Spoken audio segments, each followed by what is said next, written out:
Are you ready? Let's talk digital. Bonjour à tous et bienvenue sur le podcast Digital Feeling.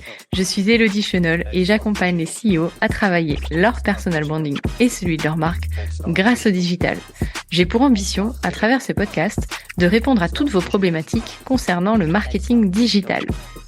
Pour cela, si vous avez une question, rien de plus simple, vous m'envoyez un message sur LinkedIn en privé et j'y réponds lors d'un épisode. Les questions peuvent tourner autour du personal branding, du B2B, de la plateforme LinkedIn, mais aussi des autres réseaux sociaux, de toutes les problématiques que vous pourriez avoir concernant votre stratégie d'entrepreneur et comment améliorer votre visibilité et surtout générer plus de ventes. Si je n'ai pas la réponse à votre question, j'irai chercher pour vous les experts du domaine pour vous produire un épisode qui répondra à cette fameuse question. Bonne écoute! Bonjour et bienvenue dans ce nouvel épisode de Digital Feeling. Alors aujourd'hui, j'avais envie de vous partager un constat. Ce constat, il vient de ce qui se passe sur le terrain, en formation, en entreprise, mais aussi dans les écoles. À savoir que nous, en tant que formateurs ou en tant que personnes qui réalisent de la veille sur les outils d'intelligence artificielle, on va tester énormément d'outils, on va chercher les nouvelles tendances, on va savoir quel est le meilleur outil.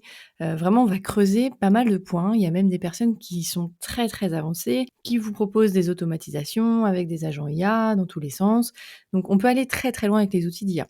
Mon constat et la réalité du marché, c'est que la plupart des entreprises qui souhaitent être formées et la plupart des étudiants, en réalité, n'ont pas une vision de tout ce qu'on peut faire avec l'IA et ne savent pas bien utiliser l'IA. Vous me direz, c'est normal, c'est pour ça qu'ils demandent une formation. Oui, mais en fait, on n'en est pas encore au niveau de « je souhaite avoir un agent IA qui automatise tout ce que je fais ». On en est au niveau de comment je peux utiliser un outil d'IA qui soit performant pour mon entreprise, qui soit utile pour mon entreprise, qui soit utile pour mes équipes et qui me permette d'obtenir de bons résultats. Et le constat vient aussi des étudiants, parce que j'ai donné un hackathon cette semaine. Et en fait, ce qui était intéressant, c'était de voir que les étudiants qui utilisent l'IA dans leurs devoirs quasi quotidiennement, en réalité, ne savent pas prompter. Ils vont faire des demandes très légères, ils vont vraiment faire une demande sans contexte, sans détail, sans précision, sans exemple. C'est un petit peu je veux ça, sans rien donner d'autre à l'IA. Du coup, l'IA, forcément, enfin, en tout cas les outils, leur fournit des résultats qui ne sont pas de qualité, puisque la demande n'a pas été faite, entre guillemets, n'a pas été de qualité et donc le résultat n'est pas de qualité. Donc on en est là encore aujourd'hui, en 2025.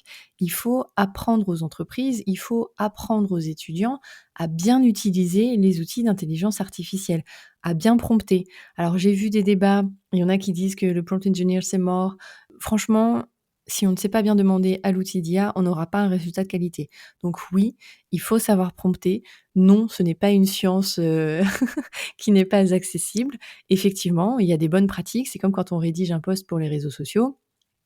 La façon dont on va l'écrire va avoir un impact sur les résultats. C'est-à-dire que si vous mettez une accroche avec, en prenant la méthode AIDA par exemple, en prenant des sources pour susciter l'intérêt, que vous suscitez ensuite le désir dans la cible d'en savoir plus et que vous avez un call to action, eh bien vous aurez des résultats par rapport à votre post qui seront plus poussés que si vous n'utilisez pas cette méthode par exemple. Eh bien avec l'intelligence artificielle et le prompt, c'est la même chose, dans le sens où on va lui faire une demande qui est cadrée pour obtenir un résultat qui soit cadré. Et donc aujourd'hui, je voulais vous partager ce que j'avais préparé lors d'une formation avec 4 clés essentielles pour prompter. Je vous les ai sûrement déjà partagées, mais c'est important de le rappeler. La demande que vous allez faire à l'outil a besoin d'être claire. Qu'est-ce que vous attendez de sa part? Vous avez besoin de lui donner du contexte pour que l'outil puisse vous donner des réponses qui seront en adéquation avec ce contexte. Il faut être spécifique. Si vous êtes trop vague, c'est là où justement vous allez pouvoir déclencher des hallucinations. Donc vraiment, soyez très spécifique. Et enfin, définissez le format de ce que vous attendez. Est-ce que c'est un post? Est-ce que c'est une newsletter? Est-ce qu'il y a des contraintes? Est-ce qu'il faut 3 paragraphes? Est-ce qu'il faut qu'il soit optimisé en SEO? Vraiment tout ce que vous attendez. Et quand on fait ça, on rentre déjà dans une bonne structure de prompt. Après, vous avez plein de façons de prompter. Vous avez la méthode contextuelle, vous avez la méthode des exemples, vous avez la méthode du rôle agi comme, vous avez la méthode des contraintes.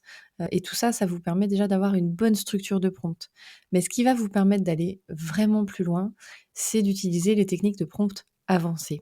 Et ça, c'est quelque chose que vous pouvez créer dans votre GPT, dans le sens où si vous utilisez ChatGPT, ChatGPT, à aujourd'hui, c'est encore pour moi l'outil le plus polyvalent qui va vous permettre d'avoir des résultats assez puissants, quel que soit finalement le domaine d'activité.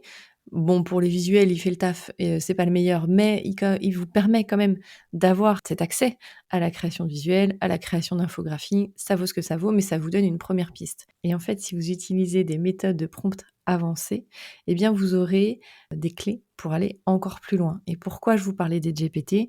Quand vous créez votre assistante GPT, vous allez lui rentrer des prompts, vous allez lui rentrer des exemples, vous allez l'entraîner. Et donc, si vous utilisez ces méthodes de prompt avancées, eh bien, vous aurez des résultats à chaque fois qui seront vraiment plus poussés qu'un prompt one-shot à chaque fois. Et donc, la première méthode, c'est l'arbre de pensée. En fait, vous allez poser une question à l'outil qui sera le chapeau, entre guillemets, comme comment créer une campagne publicitaire réussie. Et puis, vous allez lui donner des sous-questions pour qu'il réfléchisse vraiment comme un arbre décisionnel en partant de la question centrale et aussi aux sous-questions. Ça va le guider, en fait, par rapport à sa réponse. Et ça, c'est une méthode qui fonctionne assez bien. Vous avez une deuxième méthode qui est la méthode du few shot prompting. Donc là, vous allez lui donner des exemples. Vous allez lui dire, bah tiens, lis ce rapport, lis ces posts, lis ces newsletters, inspire-toi de tout ça. Et c'est pour ça que je vous dis de le faire dans un GPT, parce que vous le faites une fois et ça vous évite de le faire à chaque fois. Vraiment, nourrissez-le de tout ce que vous avez l'habitude de faire ou de tous les exemples qui vous semblent pertinents, tout ce qui pourrait enrichir et donner du contexte à l'outil. Ça vous permettra d'avoir aussi un résultat qui soit vraiment optimisé. Puis vous avez la Rolls du prompt, le méga prompt. Donc là, c'est vraiment un prompt qui est très détaillé, structuré, qui va combiner plusieurs techniques de prompting.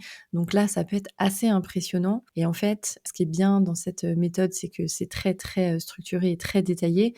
Et en fait, vous avez un acronyme créé par les Américains qui est l'acronyme CREATE, qui vous permet d'avoir la structure de votre prompt et de vous permettre d'avoir un prompt avancé avec un moyen mémotechnique. Et donc ça, c'est pas mal parce que ça vous permet de vous dire, bon, bah alors, ok, dans le C, qu'est-ce que je mets? Dans l'acronyme, qu'est-ce que je mets? Et donc, où est-ce que je peux aller? Et donc, je vais vous partager tout de suite. Donc, c'est en anglais, évidemment. Create, ce sera contexte. Alors, c'est en anglais, évidemment, je reviens dessus parce qu'en français, l'acronyme ne fonctionne pas. Donc, je l'ai gardé exprès en anglais pour pouvoir vous dire, voilà, qu'est-ce que j'ai mis? Est-ce que j'ai bien rempli mon prompt? Donc, dans le C, ce sera le contexte. Donc là, vous lui donnez finalement ce qu'il doit réaliser. Ça peut être un rôle au début, donc il est copywriter en SEO par exemple, et puis il va écrire quelque chose d'engageant, de persuasif, pour promouvoir votre offre ou votre service. Vous lui donnez des informations sur votre entreprise, votre audience, etc. Ensuite, le R, c'est pour le rôle. Donc là, vous allez lui demander de prendre un rôle spécifique, mais vraiment très spécifique. Par exemple, il agit en tant que business communicator and content strategist avec une expertise en digital marketing et en SEO. Et son objectif, c'est de créer un article de très bonne qualité qui va résonner avec son audience. Donc en fait, en haut, on lui a donné un premier rôle et dans le contexte, mais dans le rôle, on va vraiment rentrer dans le détail de ce qu'on attend de sa part. Ensuite, il y a les attentes. Voilà, c'est là où vous allez donner votre sortie spécifique. Vous voulez un article SEO friendly, vous voulez qu'il y ait les mots-clés de votre activité qui soient dedans, vous pouvez même les citer, vous lui donnez sa tonalité, son style. S'il y a des USP, évidemment, il faut lui donner également. Les USP, en marketing, ce sont vraiment les spécificités de votre offre, que ce soit un produit ou un service. Ensuite, dans le A, donc toujours dans la méthode create, on a l'angle. Donc là, c'est l'angle que vous allez demander à l'outil de prendre par rapport toujours à cet article. Donc là, on peut lui dire, on fait un focus sur comment notre offre de service ou notre produit va résoudre les problèmes de notre audience. On va lui demander d'inclure des exemples réalistes et c'est là où il faudra évidemment vérifier si ces exemples sont réels ou si ce ne sont pas des hallucinations de l'outil, parce que c'est souvent quand on lui demande ça que on peut le perdre. Il faudra bien vérifier. Ensuite, on peut lui dire, voilà, mets en avant les bénéfices et un call to action. Ensuite, le T, task. Donc là, c'est vraiment toutes les contraintes liées à la réalisation de ce que vous lui demandez. Par exemple, si je reprends mon article, on va lui dire d'écrire un article de 1000 mots, structuré de telle et telle façon, donc pareil qu'une intro qui ferait tant de mots, le corps, enfin le main body, le corps du texte qui ferait tant de mots, et puis la conclusion et un call to action. Mais vraiment là, voilà, on va lui donner toutes les attentes par rapport à l'article qu'on attend finalement et ses contraintes. Et enfin, le E, c'est pour enrichment. Et là, vous allez lui donner, par exemple, des variations de titres. Vous allez, par exemple, lui demander 3 variations de titres en A/B testing, et puis une métadescription, etc., pour que vous puissiez avoir une overview de ce que vous lui avez demandé dans votre prompt. Vous pouvez aussi, à ce moment-là, lui donner des exemples de ce qui a déjà été créé, de ce que vous avez déjà rédigé comme texte, pour que l'outil puisse aller plus loin. Si vous utilisez la méthode Create, donc qui est une méthode certes longue à mettre en place, mais c'est pour ça que, encore une fois, je me répète, mais créez votre GPT avec ces prompts et ça vous permettra de le faire une fois, de l'entraîner et puis d'avoir toujours un prompt de qualité par rapport à vos attentes. Ça vous permettra de le personnaliser aussi en fonction de vos différentes demandes. Vous n'êtes pas obligé de faire un GPT par prompt. Vous pouvez avoir plusieurs méga prompts et pouvoir dire au GPT, tu utilises ce prompt dans tel domaine et puis tu utiliseras ce prompt dans tel domaine. Vous pouvez même, là on rentre dans le technique, mais faire des petits raccourcis avec des slash et un mot. Et en fait, à chaque fois que vous mettrez slash et ce mot, eh bien, il va aller chercher le prompt adapté. Donc, vraiment, vous avez là un boulevard pour créer votre assistant personnalisé avec des prompts de qualité qui vous donneront des résultats de qualité. Et ça, à mettre en place, je comprends que ça puisse être long, je comprends que ça puisse paraître un peu technique, ça demande du temps, c'est vrai, ça demande de se poser beaucoup de questions en amont, mais c'est ce qui va faire la qualité des travaux en sortie, parce que si vous vous lancez sans réfléchir à tout ça en amont, sans réfléchir à ce que vous attendez vraiment de l'outil, eh bien soit vous allez être déçu, soit vous allez avoir des résultats qui ne seront pas à la hauteur de vos attentes, soit vous aurez des actions périodiques avec l'IA, mais vous n'allez pas exploiter son potentiel là où ça pourrait être intéressant pour vous et votre entreprise. Et ça marche aussi pour les étudiants pour moi, parce qu'en fait, de leur apprendre à bien prompter, ça leur permet aussi de réfléchir, parce que c'est un peu le nerf de la guerre, c'est de se dire comment on utilise l'IA et comment on fait réfléchir nos étudiants. Et donc de leur apprendre à prompter, c'est leur apprendre à se poser, comme ce qu'on leur apprend à l'école, de réfléchir sur le papier avant de demander à l'IA et de ne pas être déçu du résultat.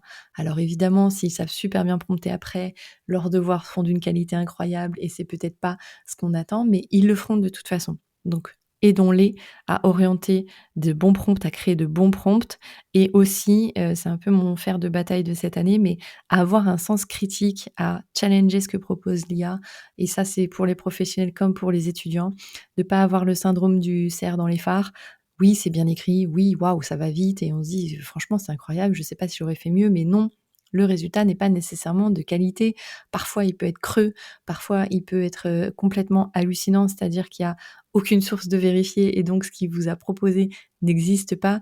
Donc vérifiez vraiment tout le temps ce que vous propose l'IA. En plus, il y a quand même pas mal de biais, soit qui sont déjà dans les outils d'IA, soit qu'on peut reproduire avec notre base de données et il est nécessaire de faire attention à tous ces éléments. Voilà, j'espère que cet épisode vous aura donné une meilleure vision de comment prompter, pourquoi prompter est important, pourquoi utiliser des prompts de qualité comme la méthode Create va vous aider à aller encore plus loin avec les outils d'IA et surtout, challenger surtout ce que vous propose l'IA. Faites-vous confiance. J'aurai encore 1000 conseils à vous donner, mais ça sera pour d'autres épisodes. Je vous remercie d'avoir écouté et je vous dis à bientôt. Thank you. You're welcome. Let's talk digital. J'espère que ce podcast vous a plu. Si vous avez aimé cet épisode, n'hésitez pas à soutenir le podcast en laissant une note et un avis sur Apple Podcast ou sur vos plateformes d'écoute. Ça me permettra de remonter et de pouvoir partager à d'autres entrepreneurs les réponses que vous vous posez. Merci à tous, à bientôt.